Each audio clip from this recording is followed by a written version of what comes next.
Hola, ¿cómo están? Bienvenidos a otro episodio más de Sidoxia Radio. Estoy aquí con nuestra amiga y colaboradora Andrea Deot. Un gusto que nos acompañes, Andrea. Creo que ya nuestra audiencia un poco ya te ha conocido en otros episodios. Y hoy día vamos a hablar de un tema muy importante para nosotros los psicólogos y bueno, para la audiencia, porque se trata de una cosa bastante íntima, bastante importante, ¿no? De nuestro trabajo como psicoterapeutas, y es lo que nosotros como psicoterapeutas también hemos vivido, ¿no? Que de alguna manera influye, ¿no? En nuestro trabajo y también nos da, en algunos casos también la motivación, ¿no? Para ciertas cosas, ciertas actividades en la psicoterapia, y por eso la tenemos aquí a nuestra amiga. Ella es la fundadora del Instituto de Terapia Sistémica y de la Psicoterapia Flamenca, ¿no? Allá en Estados Unidos. Y bueno, Andrea, si quieres cuéntanos un poquito de ti, aunque la audiencia ya te conoce, pero un poco de por qué este podcast, un poco tal vez tú nos puedas introducir también al tema, ¿no? Cuéntanos. Honestamente, y si voy a ser bien honesta, yo entré al campo de la psicoterapia motivada y guiada por mi propio sufrimiento y consciente de que yo estaba sufriendo. Y esa motivación entró a mí a los 14 años cuando conocí a Doris Álava, que fue la psicóloga clínica que trabajaba en el colegio donde yo estudiaba, en el colegio francés en Esmeraldas, Ecuador, donde yo nací y me crié. Y yo en esa época de mi vida recuerdo mucho mi infancia, le llamamos nosotros el dolor de la infancia, que François Dolto tiene un libro, ¿no?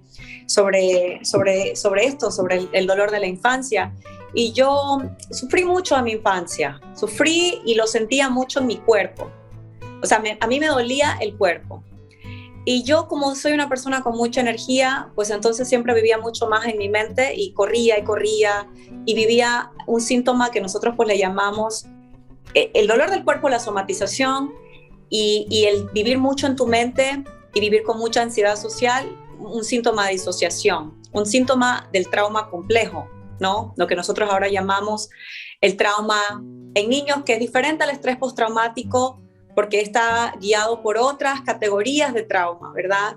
Yo había vivido uno de los traumas más difíciles que un ser humano puede vivir, yo lo considero, por lo menos yo en el tratamiento que he vivido, es la causa número 1 de trauma, como cuando hacemos assessments de trauma, y es el abandono de los padres, ¿no? Yo fui abandonada de alguna manera por mis dos padres, por mi papá primero porque abandonó a mi mamá cuando ella estaba embarazada, y luego mi mamá cuando yo tenía 2 años, pues ella me entrega a mi tía para que me críe, y yo crecí en mi familia criada, ¿no? Al estilo africano, ¿no? En una comunidad, o sea, con mis tías, 8 tías, mi abuelo, mi abuela que me criaron, y o sea, viví criada por lo que nosotros llamamos la entidad colectiva, sistémica.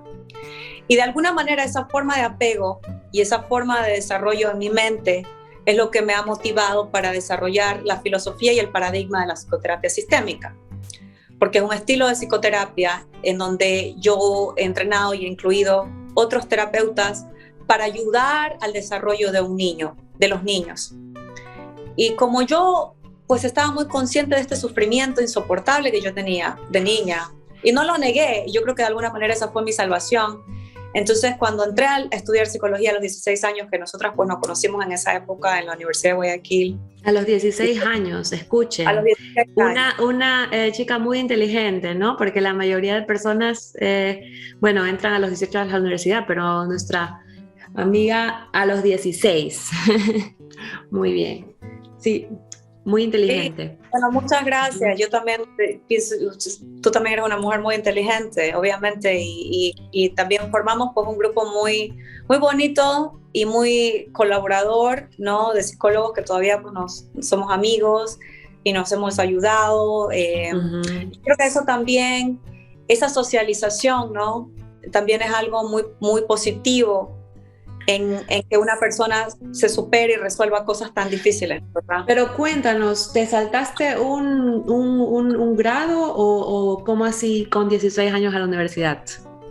Bueno, a los 4 años, y esto es interesante, porque mi mamá, pues, ella hubiera negado completamente que ella me abandonó, ella no lo llama abandono, porque ella, pues, ella era maestra de escuelas y de escuelas rurales, y ella tuvo 4 otros hijos y pues una familia lejos de donde yo vivía, yo estaba viviendo con mis tías. Pero a los 4 años, y esa es mi primera memoria, ella, un conflicto, encuentro yo un conflicto, ella me está vistiendo, me está poniendo el uniforme y le está diciendo a mi tía, que es mi mamá de crianza, ella tiene que ir a la escuela porque ya tiene 4 años y es inteligente. Me acuerdo que le dice eso a mi mamá, que es maestra. Y a los 4 años ella misma me había enseñado a leer y escribir. Entonces notaba ella que yo tenía ya la capacidad de aprender fácil.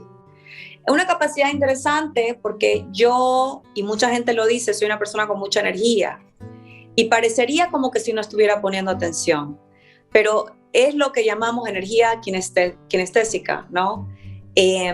Donde yo puedo recibir información como por el cuerpo, ¿no? Y eso fue lo que me motivó un poco a mí también a crear la técnica de baile flamenco, porque es de alguna manera mi propia... O sea, tú entraste a la escuela con 4 años. A los 4 años. Y normalmente uno entra a los 6 años, ¿verdad? Normalmente uno entra a los 6 años. Bueno, wow. Y ahí es lo que dice mi mamá, por eso ella lucha mucho con esta negación, no decir que no me crió, porque participó y contribuyó con mi educación. Entonces, de alguna manera, pues todos ellos me criaron a lo colectivo, ¿no? Y ella diría, no siempre te hemos querido, pero yo crecí con una distorsión cognitiva, producto de haberme criado sin mis 2 padres. Y yo vivía operando con esa distorsión cognitiva, ¿no? ¿Verdad? Que es lo que vemos en muchos pacientes que han sufrido lo que yo sufrí. Y yo siempre sentía que nadie me quería.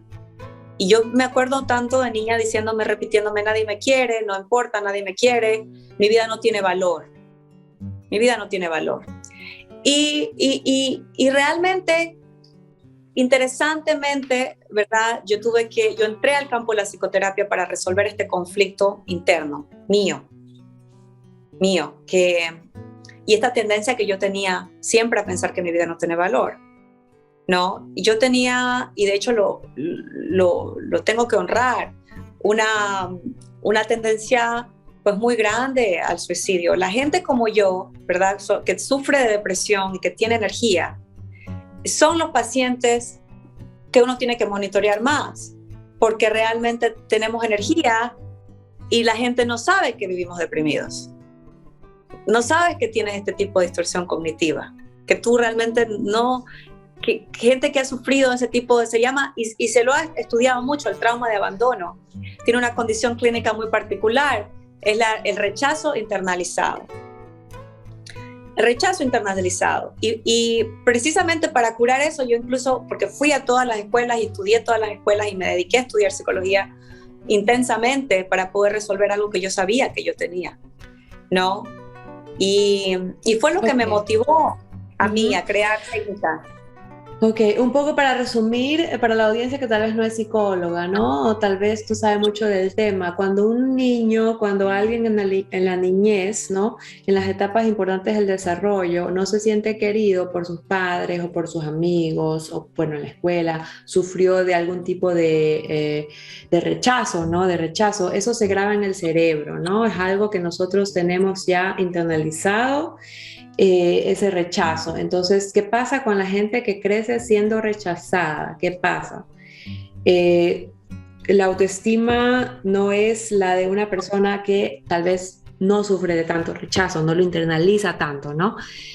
Entonces, ¿qué pasa? La gente, claro, como tú bien describiste, no se siente querida y siempre tal vez un poco desarrolla como un caparazón, ¿no? Como un poco de temor a las relaciones con otras personas, tal vez, ¿no?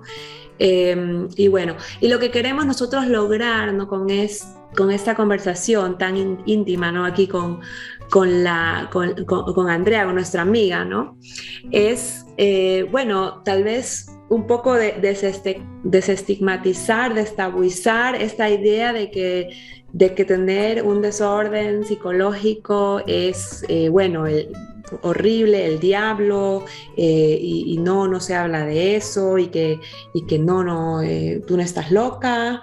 Y un poco también educar un poco a la audiencia, bueno, sobre todo a la gente en Ecuador, ¿no? Que tal vez no conoce mucho el tema y tal vez es un tabú todavía, ¿no? Y uno piensa, ay, sí, tiene un problema psicológico, entonces está loca, y ir al psicólogo es, uy, qué vergüenza decir que voy al psicólogo, ¿no?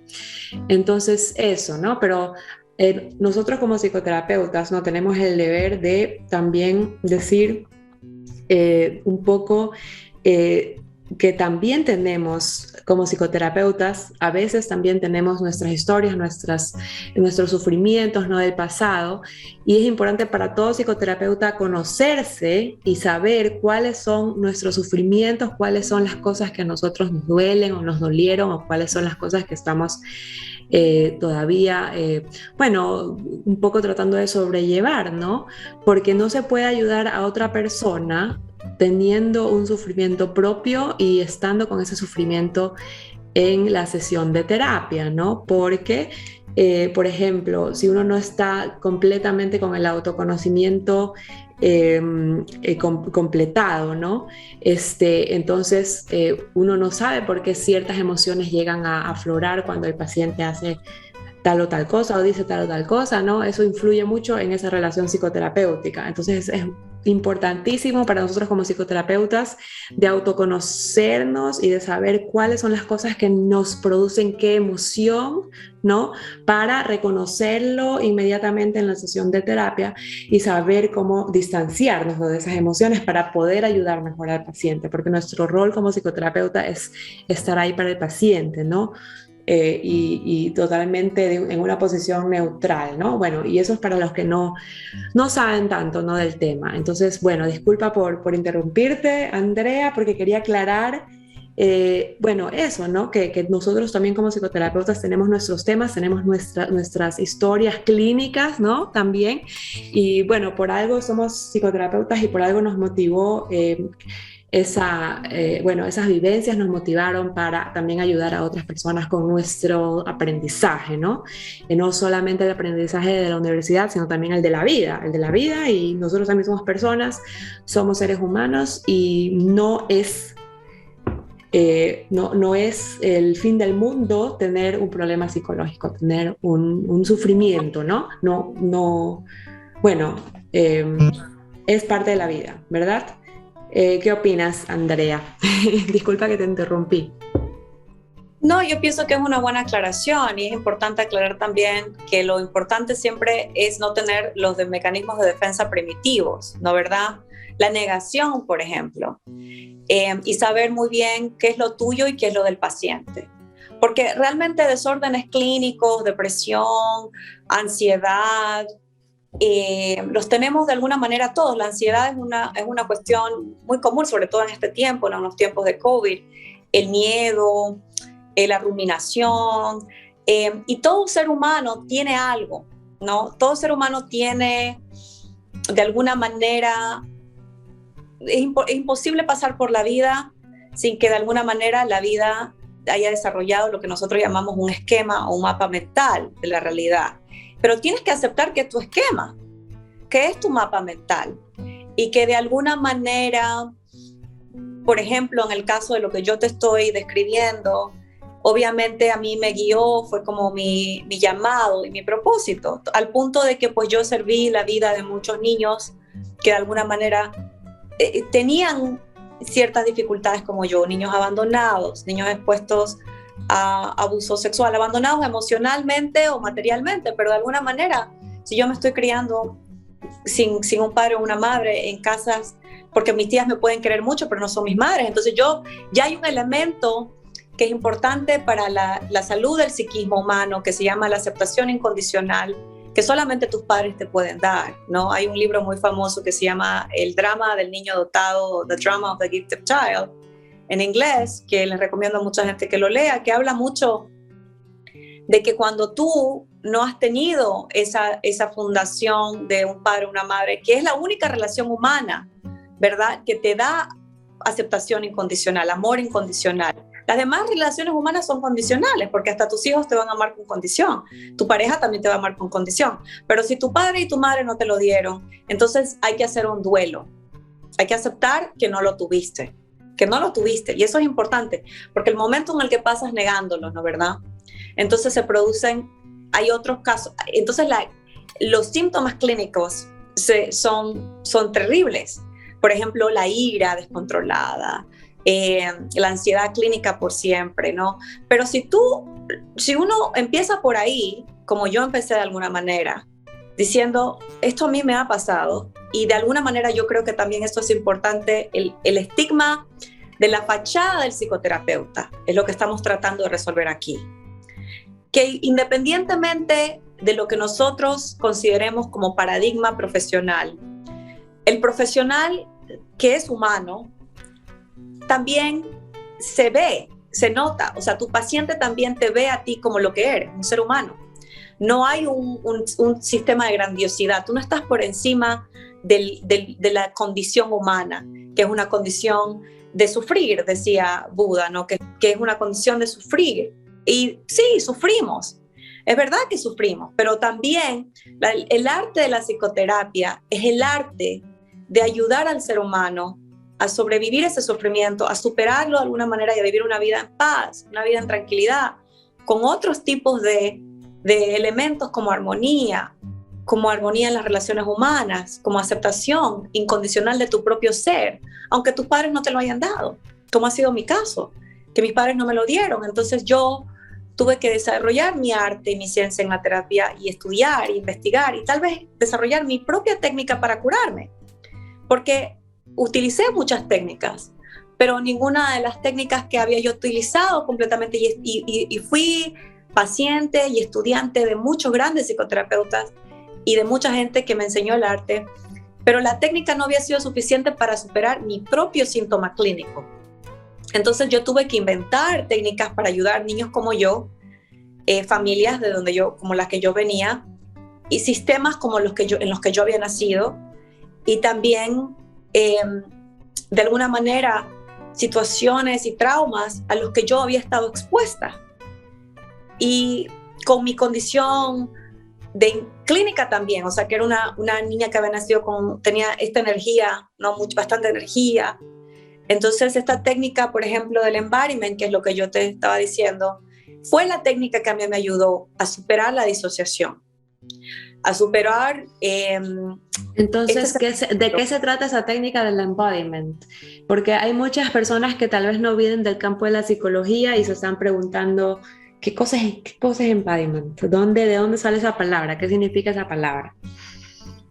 Bueno, de alguna manera, mira, Rosalux, yo empecé estudiando el arte, muchas otras técnicas para poder vivir en mi cuerpo, porque yo realmente me dolía tanto la psicología, o sea, el cuerpo es psiquis, y yo había sufrido tanto trauma y había sido expuesta a tantas cosas.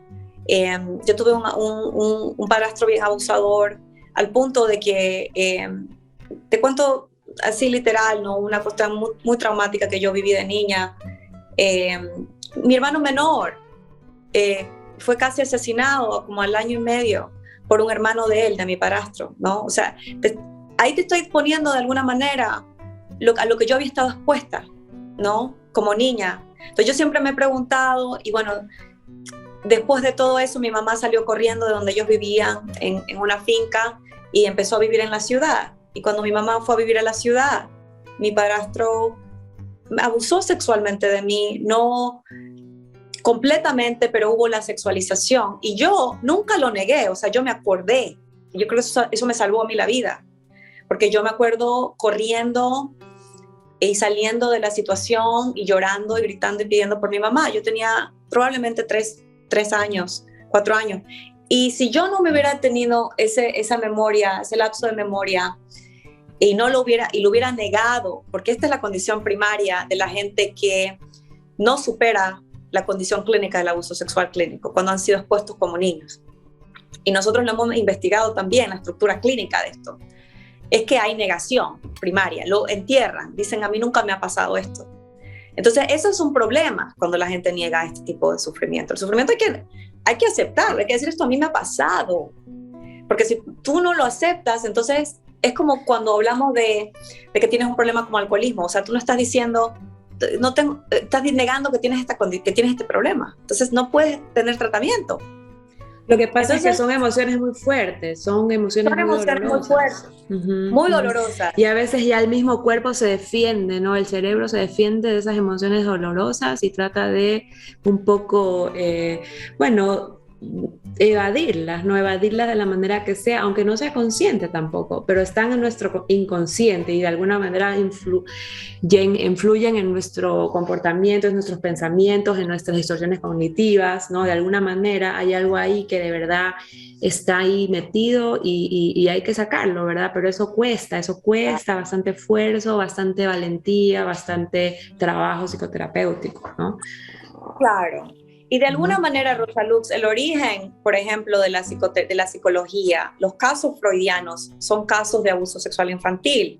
Incluso Freud mismo decía en uno de sus escritos que la histeria era causada por la sexualización de un niño por un adulto. Lo escribió él, ¿no? Él mismo notaba que este tipo de casos, la conversión del cuerpo, la histeria, que mujeres se quedaran ciegas, ¿no? Que para las piernas paralizadas, conversión, casos de dismorfia de cuerpo, casos de somatización, eran casos de histeria causada por sexualización, por abuso sexual infantil. Ese es el origen de la psicología, del inconsciente, de lo que él llama los casos de Edipo, los casos de Electra, o sea, los mecanismos de defensa, los mecanismos de defensa. La teoría clínica freudiana está basada en casos clínicos de abuso sexual infantil. Y eso es un trauma complejo. Entonces, él, para poder superar este tipo de trauma, él utilizaba el diván, ¿no? Los pacientes se sentaban y empezaba la condición oral. ¿Por qué le llamaba la pulsión oral? Y él decía que, claro, que las histéricas querían hablar de la pulsión oral. Bueno, ¿qué había pasado? Que muchos de estos casos de abuso sexual también son abuso sexual oral. Claro, que empiezan a besar a las niñas, que empiezan a hacer cosas oralmente, ¿no? Y entonces él usaba que se acostaran y que entonces ellas empezaran a hablar. Y entonces ahí él empezaba a analizarlas. Pero esto duraba 5, 6, 10 años, estos casos de histeria. Y era un tipo de clínica para gente con mucho dinero, ¿verdad? Para las reinas, para las condesas, las que tradujeron incluso a Freud en otros idiomas fueron mujeres muy educadas que también habían sido bien sexualizadas. Y había sociedades enteras donde se había escondido el trauma de la sexualización infantil, del abuso sexual infantil en estas comunidades. ¿No? Pero Andrea, sí. no hemos explicado qué es embodiment. Creo que ahí, no sé, entonces, se nos fue la idea. Vamos a hablar del embodiment y por qué la técnica del embodiment es importante para resolver este tipo de trauma complejo. Cuando una persona, en este caso las histerias, los casos clínicos, uno vive fuera del cuerpo. Es lo que llamamos disociación, ¿no? Es la respuesta de evadir que tú me estás diciendo. Yo vuelo en mi mente y me voy. Entonces es muy difícil estar en el cuerpo y había sido un síntoma clínico muy conocido en niños que habían sido abusados sexualmente en mucha gente. El embodiment y lo que hacemos nosotros, que te lo puedo mostrar de alguna manera con la técnica del flamenco, es que tú estás trayendo de alguna manera, baja la disociación, porque al hacer sonidos, al tú tener que hacer sonidos musicales de percusión, ¿verdad? Y tener que llamar de alguna manera, que no viene de ahí, porque el flamenco tiene pues su espiritualidad y tiene otra raíz, pero ayuda a bajar la disociación. Por ejemplo, si tú haces un sonido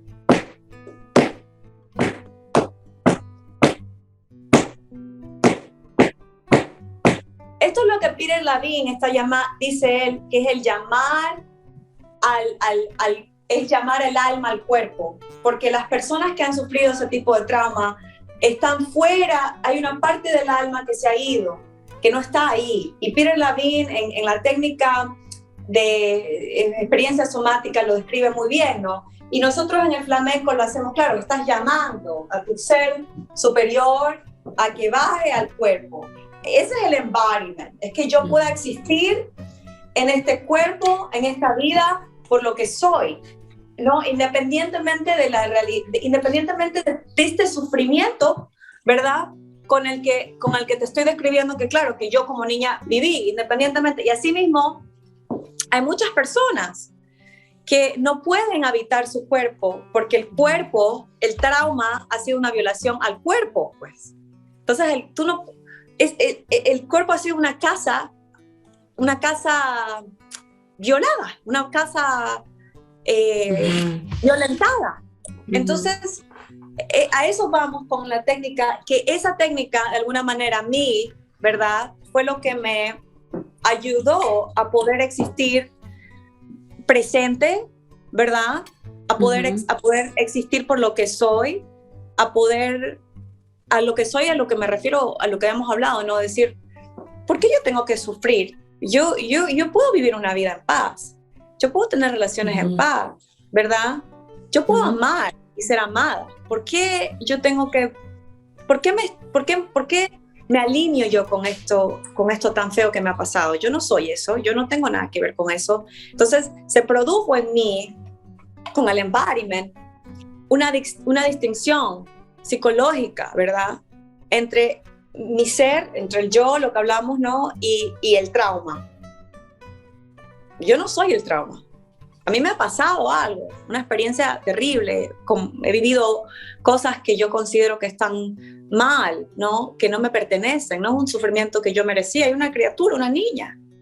No, yo no tengo por qué estar expuesta a las decisiones y pensar que yo soy menos que los demás porque mis padres tomaron ciertas decisiones o la sociedad en la que yo nací tenía ciertas dificultades. Yo, como ser humano, y eso es lo que mi paradigma en la psicología, tengo derecho a mi libertad de ser, a mi libertad de expresión y a mi libertad de existir por lo que soy, independientemente de todo, de mi raza, de mi trauma, de mi vida, de lo que me ha pasado. Y eso es lo que yo traigo a mis pacientes de alguna manera. Yo creo que es bueno hablarlo porque realmente mis pacientes, mis pacientes sienten lo mismo. Cuando sienten tu presencia y sienten que tú estás dando un mensaje con tu existencia, ¿verdad? Sí. No sé si he respondido completamente a tu pregunta sobre cómo el embodiment realmente fue lo que a mí me ha ayudado, ¿no? De alguna manera. Claro, o sea, como que tú creo que lo explicaste bastante bien cuando dijiste que te dolía el cuerpo, ¿no? O sea, claro, es una cosa que también es muy apegada a la teoría de que la psiquis y el cuerpo son uno, no se pueden separar, ¿verdad? Somos seres biológicos y las emociones también son altamente biológicas y hay cosas que tal vez no se pueden explicar con el razonamiento, pero tú lo sientes en el cuerpo, ¿no? Y yo creo que, claro, esa técnica que tú dices con el baile, con sentirte otra vez en tus sensaciones corporales, otra vez volverte a sentir que tu alma vuelva al cuerpo y que sientas esas cosas que tal vez todo el tiempo has tratado de evitar, ¿no? No de ignorar, pero tal vez un poco no estaban conscientes simplemente, ¿no? Entonces, todo eso se vuelve consciente en el presente y entonces aún uno se puede un poco más distanciar, ¿verdad? Porque uno empieza a separar trauma, es algo del pasado, ¿no? Yo soy ahora otra persona, me siento diferente, mi cuerpo es diferente y todo lo que ahorita estoy sintiendo en el presente, ¿no? Con toda esa energía, ¿verdad? Toda esa energía del embodiment es lo que tal vez a uno le ayuda a volver a sí mismo, ¿no? Y a un poco con toda esa historia, pero igual volver a conocerse, ¿no? Con toda esa energía, ¿no? Y sí, creo que has respondido bastante bien la pregunta. Y bueno, hay distintas teorías, ¿verdad? Creo que lo que tú haces es bastante positivo sobre todo aquellas personas que tal vez eso de que ya no se sienten, o sea, no sienten que su vida valga algo porque han tenido mucho rechazo, han sufrido mucho abandono o algún trauma sexual y uno ya no se siente tan bien en su cuerpo, ¿no? Porque el cuerpo ha sido abusado, el cuerpo ha sido, ultrajado, ¿no? Y uno ya no se siente, o sea, uno ya no se siente así como limpio, ¿no? A veces hay pacientes que hasta tienen asco de sí mismas, ¿no? Porque han sido abusadas y es una cosa terrible. Y esa técnica del baile, del flamenco, los sonidos, los ritmos, me imagino que ayudan a esas personas traumatizadas otra vez reencontrarse consigo mismo, con su cuerpo y entenderse, empezarse a amar por segunda vez, ¿no? Y bueno, es un proceso, pero que eso también ayuda a un poco volver a sí mismo, sentirse otra vez y no darse asco, ¿no? Sino más bien abrazarse en su ritmo, ¿no? Abrazarse en sus emociones y aceptarse a sí mismo, ¿verdad? Lo cual, bueno, hay estudios, ¿no? que demuestran que tienen muchos efectos positivos la terapia de baile en personas con traumas psicológicos, ¿verdad? Que han sido abusadas. Y no sé, cuéntanos tú tus experiencias tal vez en tu consultorio. ¿Tienes bastantes pacientes con algún trauma de tipo sexual o de tipo, qué sé yo, algo que tenga que ver con embodiment, ¿no? Pero claro, o sea, de alguna manera ha sido pues relevante mi experiencia completamente. Claro, me he dedicado mi vida de alguna manera a muchos pacientes. He tenido muchas niñas corriendo, muchos niños corriendo en mi carrera que han sido víctimas de abuso sexual infantil, porque de alguna manera pues espiritualmente atraemos también lo que estamos tratando de resolver. Y yo creo que los psicólogos tampoco podemos ser, bueno, hipócritas, no sé si es una palabra, pero no podemos escondernos de las cosas que de alguna manera nosotros estamos tratando de resolver ciertas cosas de nuestra existencia. No solamente eso, yo creo que he servido a mucha gente con problemas de pobreza en los Estados Unidos, y en los Estados Unidos hay una pérdida muy grande de dignidad por la pobreza, y por eso yo expandí el marco de la psicoterapia sistémica para también cambiar las distorsiones negativas y cognitivas que la gente crea, producto de sistemas donde han crecido, que les han dicho tú vales menos, tú tienes menos valor que los demás. Y yo creo que lo que yo he traído como resolución psicológica es que la psicología, la psicoterapia, el trabajo social, que son campos en los que yo me he profesionalizado, tienen que responder a este tipo de situaciones, ¿no? La psicoterapia flamenca yo también la traje porque teníamos un problema muy grande, un conflicto racial en los Estados Unidos muy grande, de un racismo institucionalizado que había creado pues muchísimos sentimientos de sentirse menos en niños que yo había visto en mi consultorio, en pacientes, en mujeres abusadas, violadas, hombres también, hombres que han sido expuestos a muchísimas traumas. Yo creo que el ser humano, no importa de dónde tú vengas, estás expuesto al sufrimiento, ¿verdad? Pero de alguna manera yo traigo la sublimación, traigo un poco la perspectiva de que podemos transformar las energías distorsionadas, las energías que nosotros llamamos negativas, como la ira, que son estados de sobrevivencia del paciente, la depresión, la tristeza. La depresión, que no es lo mismo que la tristeza, ¿no? Bueno, pero yo no lo llamaría negativo positivo, la verdad. Siempre un poco he estado a la defensiva cuando escucho eso porque, bueno, no diría que es algo negativo estar triste o tener ira. Bueno, ahí estamos haciendo una diferenciación clínica. La tristeza no es lo mismo que la depresión. Eso es una diferenciación clínica. La tristeza, los estados emocionales son normales y no son sufrimientos, esos son normales. Es el sistema límbico, el cerebro normal, el balance. la alegría, la tristeza, eso son parte de la vida. Estamos hablando de condiciones de estado de sobrevivencia producidos por un agente de cambio como el trauma, que no es normal, porque no vamos a normalizar el abuso sexual, ni vamos a normalizar, por ejemplo, el abandono, ni vamos a normalizar. No, pero eso es otra cosa, eso es otra cosa. Una cosa son las condiciones externas, que ahí, eso yo no estoy hablando de eso, yo estoy hablando de lo que uno siente, ¿no? Eso es algo diferente de la situación externa. O sea, yo obviamente no voy a decir que el trauma es normal, ni que el abuso sexual es normal, ni que la guerra es normal. Yo lo que estoy diciendo es que los sentimientos que nacen a través de esas circunstancias externas, si uno se pone en los zapatos de esa persona, es normal que uno se sienta así, ¿no? Cuando ha sufrido tantas cosas feas, incómodas en la vida, ¿verdad?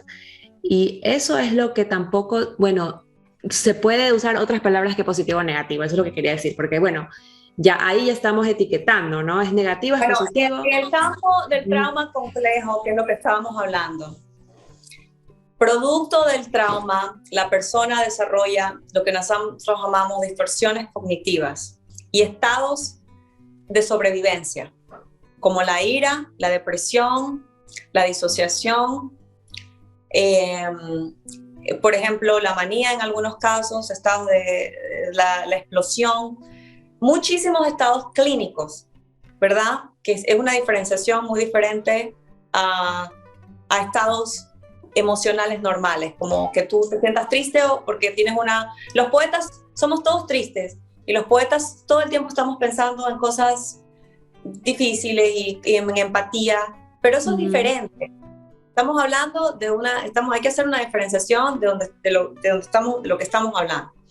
En lo que estamos refiriéndonos, ¿no? En el tipo de, en esta situación, ¿no? Y lo que tú me habías estado preguntando, que era sobre los casos clínicos de mis pacientes y de las distorsiones negativas que mucha gente crea, como las distorsiones negativas que yo tuve, ¿verdad? Nadie me quiere, que era mi distorsión cognitiva profunda, en mi vida no tiene valor, que fue lo que he visto en muchos niños, en muchas mujeres, yo soy menos, que han sido distorsiones clínicas, se producen como resultado de estados de sufrimiento elevados, de distorsiones del ambiente, y eso es sufrimiento profundo, eso es sufrimiento como causa, como agente clínico, ¿no? Que es lo que nos compete a nosotros en la práctica psicológica y en la práctica psicoterapéutica. Lo demás, esos son estados del ser, porque el ser, por existencia, el ser va a tener vacío, y el ser, por existencia, va a tener preguntas profundas y tristezas. Eso es lo que el Buda llama vinimos a vivir, vinimos a sufrir. No, eso es una diferencia. Y hablando de esto, de la técnica que me estabas diciendo, el embodiment, del vivir en el presente, y por qué esta técnica o lo que yo estoy hablando nos ayuda a vivir más en el presente. Claro, porque de alguna manera lo que estábamos hablando, hay un libro famoso que se hizo muy famoso, The Power of Now, o El Poder del Presente, ¿verdad? Pero para los sobrevivientes de trauma, una cosa es, hay que diferenciar, ¿verdad? Porque él lo habla como que si todos podemos vivir en el presente y es tan fácil. No, es fácil vivir en el presente para la gente que ha experimentado lo que yo experimenté en mi infancia. Porque lo que tú hablaste al principio, ¿verdad, Rosa Lux? Cuando dijiste que el producto de que un niño, cuando está en estados de desarrollo y el cerebro se está desarrollando, crea conexiones neuronales, ¿verdad? Que es lo que nosotros llamamos mapas mentales, y lo que yo te estoy diciendo que son distorsiones cognitivas. ¿Por qué? Porque tú te estás diciendo algo que yo tengo menos valor, yo soy menos, si te están pegando, si te están abusando, te están dando con un palo y tu madre no te quiere, porque hay madres que no quieren a los hijos y eso es una realidad, o hay padres que no quieren a los hijos y no los quieren, y punto. Punto. Bueno, ¿no?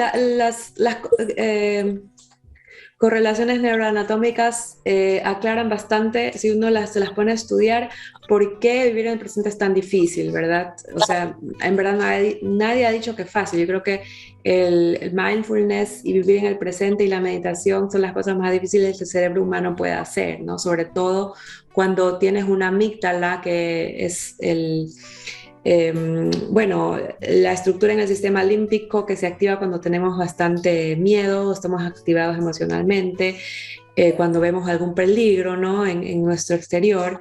Eso te digo que la amígdala simplemente se activa muy rápido en las personas con trauma, lo que hace que el sistema límbico esté sobreactivado en ciertas situaciones que a uno le recuerdan ciertos aspectos de aquel trauma, ¿verdad? O sea, por ejemplo, un rechazo en la vida cotidiana, en el cerebro de una persona que en la niñez fue abusada, va a activarse la amígdala más que en una persona que no fue abusada. ¿Y qué pasa cuando se activa la amígdala? El lóbulo frontal, que es el lóbulo que es bueno, guarda las funciones ejecutivas superiores que nos ayudan a hacer bastantes cosas de inteligencia fluida, de atención, bueno, de funciones ejecutivas, ¿verdad? La habilidad de planificar, bueno, la memoria de trabajo, etcétera. Esas son las cosas que nosotros necesitamos para vivir en el presente, porque es un estado de atención plena, ¿no? El nombre lo dice, atención plena, atención, ¿no? Es una función superior del lóbulo frontal, y esas se ven un poco dificultadas, ¿no? Por esa actividad de la amígdala. Entonces, obviamente, para una persona que ha sufrido un trauma va a ser un entrenamiento más fuerte que para una persona que no ha sufrido de un trauma en la niñez, ¿verdad? Ahí el sistema límbico está sobreactivado y a uno se le hace más difícil vivir en el presente. Por eso esas técnicas como el baile son maravillosas, ¿no? Lo que tú haces de verdad es maravilloso, porque eso facilita que uno tenga atención plena, porque estás moviéndote, estás utilizando tu energía, ¿no? Estás canalizando un poco también tus emociones en el baile, porque el flamenco es un baile maravilloso, porque es un baile que tiene mucha emoción, mucho sentimiento. La mayoría de canciones de flamenco son de desamor, por ejemplo, ¿no? Entonces ahí uno está con el sentimiento, y igual está con el ritmo, está con su cuerpo, ¿no? Lo cual facilita un poco que se active igual la atención plena, ¿no? Para cuando estás aprendiendo flamenco, cuando estás aprendiendo a bailar, estás aprendiendo los pasos, necesitas un poco de memoria de trabajo para aprenderte un paso tras otro, ¿verdad? Memorizarte que tienes que hacer así en vez de así y ni sé qué. Entonces eso de verdad es un entrenamiento un poco más sencillo para personas, ¿no? Que tal vez tienen una amígdala sobreactivada, un sistema límbico sobreactivado, lo cual a mí me parece una combinación perfecta para entrenar esas capacidades, ¿verdad? ¿Te ríes, negra? ¿Todo bien? Lo que pasa es que ya mismo ya se nos está acabando el tiempo, ya se nos está acabando el tiempo. Bueno. Pero hablando de eso y hablando de por qué es importante para poder vivir en el presente, ¿no? Que es cierto, ¿no? Que vivir en el presente es lo que te trae de alguna manera la capacidad de vivir tu vida, porque la tienes que vivir, la vida se vive aquí y en el ahora. Y lo interesante del flamenco no es que realmente es solamente técnica de baile, es una técnica de música. O sea, la bailarina de flamenco es una directora musical, tienes que saber lo que nosotros llamamos el compás, el conteo. Y todo termina en tiempo, tienes que terminar siempre en el tiempo musical. Y yo creo que de alguna manera existencial para mí traduce las cuestiones de la vida en la tierra, porque en la vida en la tierra uno tiene que trabajar con su tiempo. Y la vida aquí es un elemento de vida y muerte. O sea, estamos vivos y mañana estamos muertos. Y eso es como es, no hay otra forma de hacerlo. Entonces, con la técnica del flamenco, yo creo que lo que hace este proceso, acelera el proceso de cambio de lo que estábamos hablando al principio, ¿no? De resolución de trauma, de resolución de sufrimiento, porque puedes, de alguna manera, a través de esas técnicas musicales, a través de esas técnicas de expresión artística, porque integra muchos otros artes, integra actuación, integra emocionalidad, integra tiempo, conteo, integra baile, movimiento, y eso entonces significa que muchos de los elementos de la psiquis en el cuerpo, en un momento se realizan. Entonces tú puedes existir en ese momento como lo que eres, en ese momento, y sobre todo si te expones a un grupo, entonces estás también exponiéndote a otro tipo de exposición, de ansiedad social, de resolución de conflicto con el otro, de entendimiento, de separación Bueno, entre tú y el otro. y también se animan los unos a los otros, ¿no? Entonces Y es nos una cosa de apoyamos que tú sientes también apoyo social, que es súper importante para mejorar una patología como el trauma, ¿no? O sea, el apoyo social es lo máximo, o sea, es una cosa que también correla bastante con la mejoría en pacientes con trauma. Por eso me parece maravilloso esa técnica, ¿no? Bueno, tú decías, ¿no? Que uno se apoyaba mutuamente y que hacía con las palmas y vamos, y no sé qué, ¿no? Bueno, en otro podcast, si lo quieren ver, ¿no? Para las personas que no han visto todavía el podcast con Andrea, creo que fue el capítulo 2 o 3, ahí vean en YouTube, ajá. Pero el flamenco psychotherapy, la técnica, el taller está en Sidoxia Radio. El taller está en Sidoxia Radio, exacto, en Sidoxia Radio, y yo lo hice y me parece muy elocuente porque en el campo de la psicoterapia yo traía también ese mensaje para los psicoterapeutas de construir comunidad, ¿no? Ese entrenamiento fue hecho solo con psicoterapeutas, de hecho, psicoterapeutas y artistas. Entonces era porque de alguna manera parte de una intervención sistémica yo buscaba, y con mucha intención, que nosotros los psicoterapeutas también aprendamos a vivir más en comunidad, ¿no? Porque somos artistas, somos grandes artistas los psicoterapeutas, integramos muchísimos artes en nuestro trabajo, pero tenemos a ser muy, muy individuales, ¿no? Muy en nuestra mente. Y parte de traer esa técnica al mundo de la psicoterapia también era ayudar al mundo de los psicoterapeutas a que podamos sentir eso mismo, no vamos, dale, bueno, el uno por el otro. El uno por el otro, que yo también creo que ustedes, chicos, en Sidoxia Radio, pues es parte de lo que estamos haciendo. Es nuestro fin aquí en Sidoxia Radio, unir a toda la comunidad de psicólogos, ¿no? Latinoamericanos que quieran conversar con nosotros esos temas tan interesantes. Y bueno, se nos acabó el tiempo. Muchísimas gracias, Andrea, por tu participación en este episodio. Y bueno, me encantó este tema, ¿no? Tan íntimo, ¿no?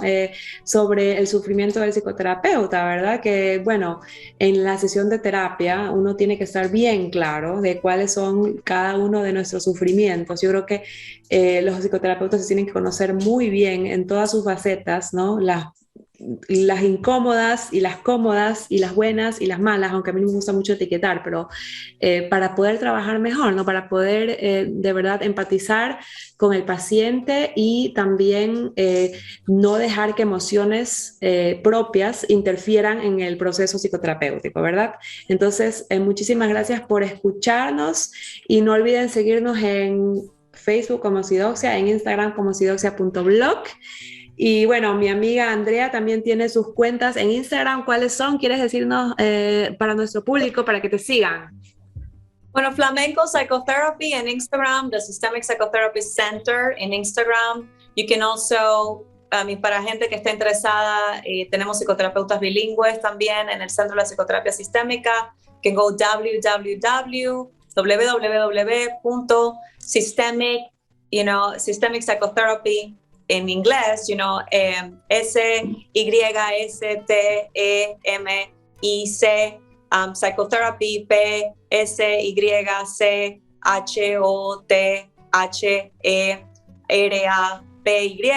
Center, es como centro aquí en inglés. Abajo lo vamos a escribir, aquí abajo lo vamos a escribir porque para es muy difícil traducirlo. Pero systemicspsychotherapycenter.com, y ahí pueden sacar pues sus intakes para la gente que quiere trabajar con nosotros.